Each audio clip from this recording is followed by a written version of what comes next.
ጠቅላዩ የደረሳቸው ደብዳቤ እጅግ የሚያስደነግጥ ነው።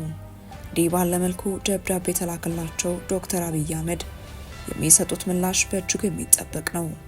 በተደጋጋሚ በእርሱ ምክንያት እርሱ ወደ ስልጣን ከመጡ በኋላ አገዛዞ ስርዓትና ህገ መንግስቱ በሚል ከፍተኛ የሆነ ግልጽ ተቃውሞ ይደመጣል። የዛሬው ግን እጅግ የከፋ ነው።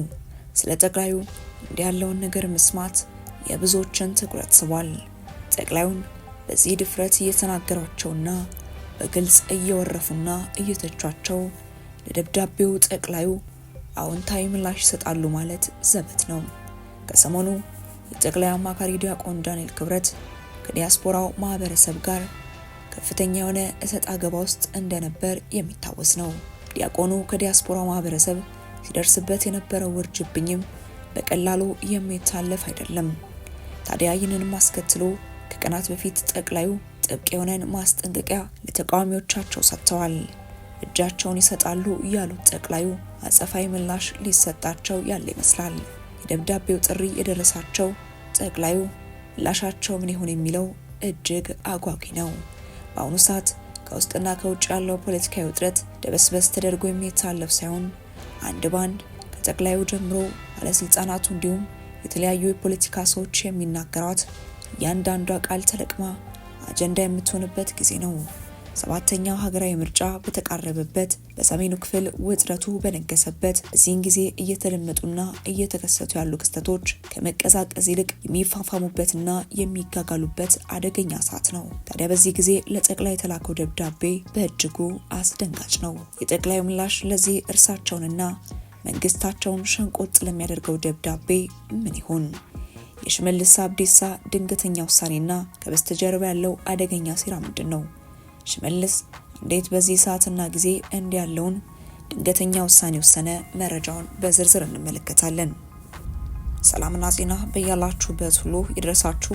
ወደ ዝርዝር ጉዳዮቻችን እናመራለን። አብራችሁን ቆዩ። ከሰሞኑ በዋሽንግተን ዲሲና በለንደን እንዲሁም ሌሎች ከተሞች የተቃውሞ ትዕይንተ ህዝብ እያዘጋጁ ያሉ ዜጎች አንድ ግልጽ ደብዳቤ ለጠቅላይ ሚኒስትር አብይ አህመድ አስገብተዋል። የትዕይንተ ህዝቦችና ሰላማዊ ሰልፎች አዘጋጅ ግብረ ኃይል በሚል የሚጠራው ስብስብ በበርካታ ድርጅቶችና ታዋቂ ግለሰቦች የተቋቋመ እንደሆነ የሚነገርለት ሲሆን የመንግስት ጦረኛ አካሄድን በመተቸት የበይነ መረብ የተቃውሞ ህዝበ ትዕይንት እያዘጋጀ ይገኛል። ይህ የበይነ መረብ የተቃውሞ ትዕይንተ ህዝብ የሚካሄደው መጋቢት 26 ቀን 2018 ዓ.ም ከአመሻሹ 12 ሰዓት ጀምሮ ሲሆን መሪ ቃሉም ጦርነት ይቁም፣ ሰላም ይስፈን፣ ግፋዊ አገዛዝ ያብቃ፣ ከምርጫ በፊት ሽግግር ይኑር የሚል እንደሆነም የደረሰን መረጃ ያመላክታል።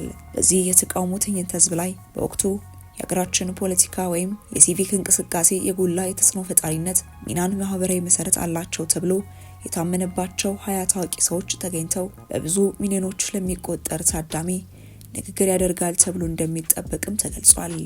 ይህ መድረክ በዋናነት የተዘጋጀው በእርሱ እየተመራ ያለውን የብልጽግና መንግስት በሚያራምደው የጦረኝነት ፖሊሲ ምክንያት የሀገሪቱንና የህዝቧን ህልውና አደጋ ላይ መውደቁን ለመቃወም ነው።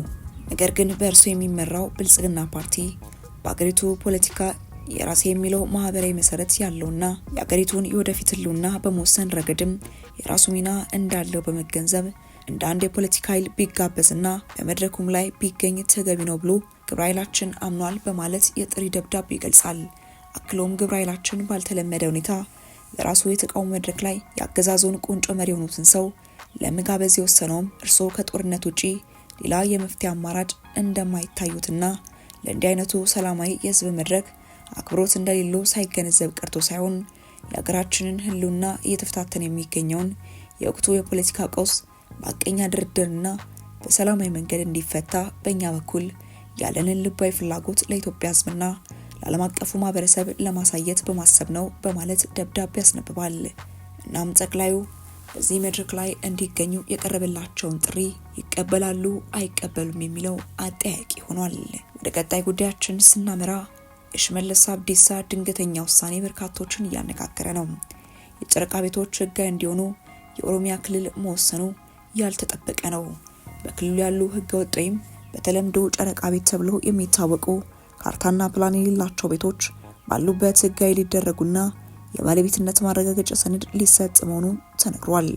የክልሉ መንግስት ምክር ቤት ወይም ጨፌ ኦሮሚያ ባሳለፍነው መጋቢት 10 2018 ዓ.ም ባካሄደው 6ኛ የስራ ዘመን 5ኛ ዓመት 3ኛ መደበኛ ጉባኤ መመሪያውን አጽድቆ ለክልሉ መሬት አስተዳደር ቢሮ ልኳል። እነዚህ ህገወጥ ቤቶች ህጋዊ ማድረጉ አሰራር የከተሞችን ፕላንና መሰረት ልማት ጋር ፈጽሞ ሊጻረር በማይችል መልኩ ብቻ እንደሚከናወን የሚያትተው መመሪያው በክልሉ ከተሞች የመሬት ሊዝ አዋጅ መሰረት አስፈላጊ ክፍያ ከተፈጸመ በኋላ ሂደቱ እንደሚጀመር ያመለክታል። የአሰራር የሚከታተሉና የሚያስፈጽሙ በከተማ አስተዳደሮች ያሉ የመሬት አስተዳደር ጽህፈት ቤት መሆናቸውን የሚደነግገው ይኸው መመሪያ አመልካቾቹ ማመልከቻቸውን የሚያስገቡበት ቀንም በይፋዊ ማስታወቂያ እንደሚገለጽም ያብራራል። የከተማ መሬት አስተዳደር ጽህፈት ቤቶች በማመልከቻው መሰረት ያዋቀራቸውን ባለሙያዎች ወደ ስራ በመላክ ቤቱ ያለበት ሁኔታ ከከተማው ፕላን ጋር የሚጣጣም መሆኑን ከተጣራ በኋላ ቤቱን ህጋዊ ማድረግና የባለቤትነት ማረጋገጫ የምስክር ወረቀት የመስጠት ሂደት እንደሚጀመር አመላክቷል። ህጋዊ የሚደረገው የመኖሪያ ቤት ቦታ በካሬ ሜትር ተለክቶ ከከተማው የመሬት ሽንሸናና ደረጃ ወይም ስታንዳርድ የሚተርፍ ከሆነ መሬቱ ወደ መሬት ባንክ ተመላሽ እንደሚደረግ መመሪያው አትቷል።